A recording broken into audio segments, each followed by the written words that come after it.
बिहार के बेगूसराय से विकसित भारत की नींव रखेंगे पीएम मोदी, देंगे बड़ी सौगात। लालू परिवार आदतन भ्रष्टाचारी। विवेक ठाकुर। पीएम मोदी बिहार को देने आ रहे हैं बड़ी सौगात। बिहार के बेगूसराय से रखेंगे विकसित भारत की नींव और लालू परिवार को आदतन भ्रष्टाचारी बताया राज्यसभा सांसद विवेक ठाकुर ने। पीएम मोदी के 2 मार्च को बेगूसराय आगमन की तैयारी में बेगूसराय जा रहे राज्यसभा सांसद विवेक ठाकुर ने बताया कि पीएम बिहार के बेगूसराय से विकसित भारत की नींव रखेंगे और इसलिए प्रधानमंत्री एक बड़ी सौगात देने जा रहे हैं। वहीं उन्होंने लालू परिवार को आदतन भ्रष्टाचारी बताया और तेजस्वी के जन विश्वास यात्रा पर जमकर बरसे। विवेक ठाकुर का मोकामा के हाथीदह में भाजपा नेताओं व कार्यकर्ताओं ने जोरदार स्वागत किया। भाजपा नेता और मुखिया शशि शंकर शर्मा, लखीसराय भाजपा के प्रभारी शैलेंद्र प्रसाद, भाजपा नेता नीलेश कुमार पवन, मंडल अध्यक्ष अविनाश कुमार चंदन और दिलीप कुमार टुनटुन के नेतृत्व में कार्यकर्ताओं ने सांसद का स्वागत करते हुए औटा टाल जंक्शन के नाम को इसी तरह रहने देने का आग्रह किया। उससे औटा हटाए जाने की आशंका लोगों में है। वहीं हाथीदह जंक्शन पर कुछ प्रमुख ट्रेनों के ठहराव संबंधित 2 ज्ञापन सांसद को सौंपा, जिस पर सांसद ने सकारात्मक प्रतिक्रिया व्यक्त करते हुए केंद्र सरकार से इस काम को करवाने का आश्वासन दिया। देखिए, प्रधानमंत्री का ऐसे भी बिहार से बहुत विशेष लगाव रहा है। हृदय में उनके बिहार बसता है और आप देखे होंगे कि अभी हाल में देश में लगभग 543 रेलवे स्टेशन का अमृत भारत स्टेशन में चयन हुआ, जिसका शिलान्यास और उद्घाटन भी हुआ। साथ साथ आरओबी और आरयूबी ब्रिज का भी हुआ। उस 543 में 100 से अधिक स्टेशन अकेले बिहार रहा। तो ये बात का प्रामाणिकता स्थापित होता है कि प्रधानमंत्री के मन में, दिल में बिहार किस तरह से बसता है। उसी प्रकार से सबसे एक साक्षात्कार के लिए प्रधानमंत्री का कल बिहार आगमन हो रहा है बिहार के लोगों के साथ, और एक बड़ी सौगात की घोषणा कल बिहार में भी होने जा रही है बिहार के विकास के दृष्टिकोण से। और उनका बड़ा स्पष्ट मानना है कि जो विकसित भारत की कल्पना है 2047 तक, जिसको लेके प्रधानमंत्री आगे बढ़ रहे हैं और देश को सींचते हुए उस दिशा में ले जा रहे हैं, पूर्वोत्तर के बिना वह संभव नहीं है सपना साकार होना, और उसमें अहम भूमिका बिहार निभाने जा रही है। और कल बेगूसराय में आगमन है और बेगूसराय ने नींव रखा है बिहार का विकसित भारत, विकसित बिहार का। क्योंकि आपको याद होगा कि दशकों तक श्री बाबू ने जो अपने हाथ से सृजन किया था बिहार का, उसका बहुत बड़ा उदाहरण का केंद्र बेगूसराय रहा। फर्टिलाइजर, रिफाइनरी सब जर्जर स्थिति में था। फर्टिलाइजर तो बंद ही हो चुका था, रिफाइनरी भी जो है अपनी अंतिम सांस ले रहा था, और आज फर्टिलाइजर भी जो है एकदम जबरदस्त तरीके से चल रहा है। और ये प्रधानमंत्री मोदी के ही कार्यकाल में, उनके विशेष निगरानी में ये संभव हो सका है। रिफाइनरी का जो विस्तारीकरण हुआ है यहाँ से, और पूरा गैस पाइपलाइन को जो जोड़ा गया है पूरे बिहार में, जो आने वाले समय में आप देखिएगा कि हर घर में जो है सिलेंडर युग समाप्त हो जाएगा और गैस जो है पाइप के माध्यम से चला जाएगा। तो इसका एक बहुत बड़ा केंद्र जो है बेगूसराय बनना।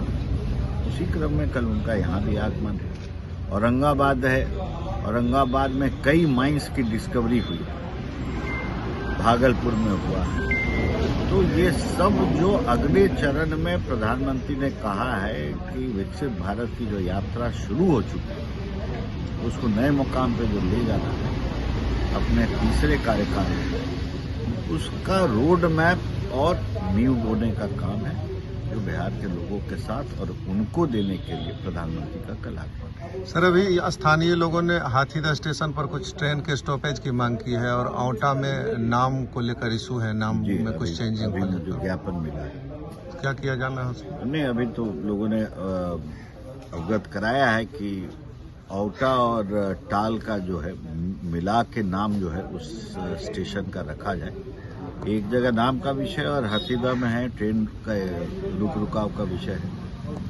कोरोना काल में पूरे देश में 10,000 स्टेशन पे गाड़ियां जो है उनका परिचालन रुका। वो इसलिए नहीं रुका कि कोई कारण था, लेकिन क्या है कि रेलवे ट्रैक की मरम्मती का जो औसत आयु होता है वो 9 से 10 साल होता है। और आपको जान के अचंभा होगा कि 35 साल तक जो है उसका जो है मतलब उसको ठीक नहीं किया गया, उसकी मरम्मती नहीं हुई, उसको सुदृढ़ नहीं किया गया।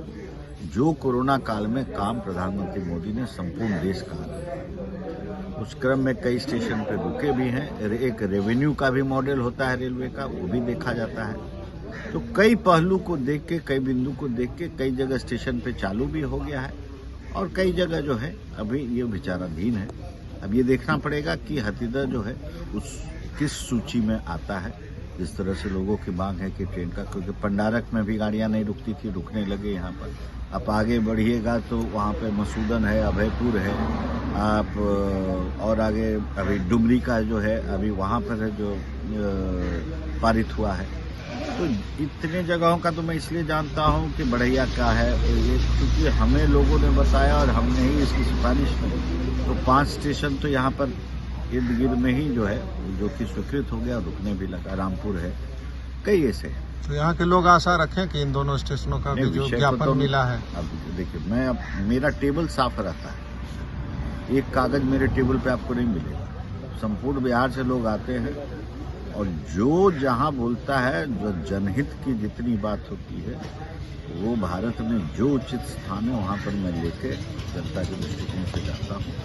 इसलिए ये भी उचित स्थान तक चला जाएगा। हाँ, ये जरूर है कि समय के साथ अभी संघर्ष है, क्योंकि आचार संहिता सर पे मंडरा रहा है। इसलिए विषय मरेगा नहीं, भले अगर जो है, क्योंकि कई पहलू पे इसको देख के फिर इसका एक निश्चित किया जाता है। तो इसी क्षेत्र में जब 5-6 स्टेशन पे इस तरह से जब गाड़ियां रुक चुकी हैं, तो और 1-2 पे रुकने में हमको नहीं लगता कि कोई दिक्कत है।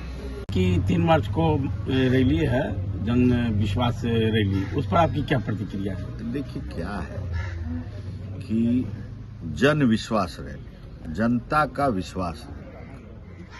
17 महीने तो जनता को भूल चुके थे, मलाई मार रहे थे, मलाई का कटोरा चला गया, तो अब याद पड़ा है जनता और उसको बोल रहे हैं कि हम पर विश्वास कीजिए। तो 17 महीने और 17 साल का ही तो जनता के बीच संदेश दे रहे हैं कि हमने 17 महीने में ही सारा विकास कर दिया। 17 महीने में कहा कि वो देश में कितना रहे, वो तो विदेशे घूमते रह रहे थे। तो जिस दिन 5 तारीख को उनका ईडी का तारीख था, उस दिन भी अध्ययन दौरे पे ऑस्ट्रेलिया जा रहे थे 16 दिन के। तो उनके पिताजी कहे कि अरे अभी के समय में 16 दिन के लिए कौन अध्ययन करता है। अब अध्ययन किए रहे थे जिंदगी में तो बिहार को एक नया मोड़ दे पाते। दुर्भाग्य है कि जो अध्ययन का वक्त था उस समय तो अध्ययन किए नहीं। अब कौन से अध्ययन के दौरे में गए उप मुख्यमंत्री के नाते, कभी इस देश कभी वो देश, यही में तो रह गए, तो बीत गया 17 साल। और अब जो हुआ, आप तो देख ही रहे हैं कि वर्तमान सरकार ने कितने विभागों में जो है इंक्वायरी सेटअप हो चुका है, चाहे वो PhD हो चाहे कई जगह हो। तो ये आदतन समस्या है भ्रष्टाचार का, ये एक पीढ़ी दर पीढ़ी का परिवार है वो, और इससे उभर नहीं सकते। अब क्या है कि अब उतना खेती बचा रहे, उसी का ये यात्रा है, ताकि उस पर जो है जब मौका लगे तो मलाई काटो, यही खाली ध्येय के साथ है। यहाँ जनता और जन से कहाँ मतलब रहा है, न लालू यादव को रहा है न इनको मतलब रहा है। इसलिए लोग आएंगे, लोग जाएंगे, परिणाम तय है। इंदिरा जी भी जब आई थी इमरजेंसी के बाद तो 5 लाख की भीड़ होती थी। बिहार में परिणाम क्या हुआ, जग जाहिर इतिहास में इनकी थी। राजीव गांधी भी जब 89 में आए तो भीड़ 3 लाख की होती थी। परिणाम क्या हुआ, ये भी इतिहास में इनकी थी।